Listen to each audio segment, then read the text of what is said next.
Hammaga assalomu alaykum qizlar. Qaranglar, bizning uyimizga Robaklin Pro texnikasini yetkazib berishdi. Bu texnika uyimizdagi oddiy plisosdan ancha farq qilib, bizani oilamiz sog'lig'i uchun foydali hisoblar ekan. Oddiy plisos bizga chang chiqazib berar ekanda. Biz bilmay zararli narsani ishlatib yurar ekanmiz. Bu texnika nabarot chang o'ziga yutib, toza kislorod havosini chiqazib beradi. Mana bu suvni qaranglar, ichidagi changlanib, prosta shok bilasizlar, o'zingizlar ko'zingizlar bilan ko'rsanglar.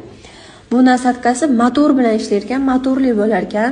Gilamimiz tegi changlargacha qoqib, mana shu tozalab berar ekan. Ovora bo'lib tashqariga olib chiqib qoqqani, changlardan qoqib olgani ovora bo'lmaysizlar-da, gilamlardagi mana shu sochlargacha yig'ishtirib beradi. Demak, suvni qaranglar, вообще qorayib, kirlanib ketganda, bo'lmasa yangi gilamdan shuncha kir qatdan chiqqaniga hayron qolasizlar-da.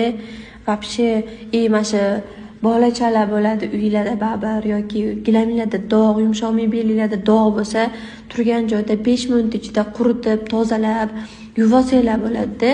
Ovora bo'lib tashqariga olib chiqib, yuvdirgani berib yurmaysizlar. Hozir Vodiy shahrida zo'r skidka aksiyalar ketyapti ekan. Ulgurib qolinglar. Pastda sizlarga nomer qoldirishadi. Shu nomerlarga bog'lansanglar, sizlarga to'liq ma'lumot berishadi. Yana ham baribir men eshitganinglardan bir marta ko'rganinglar yaxshi qizlar.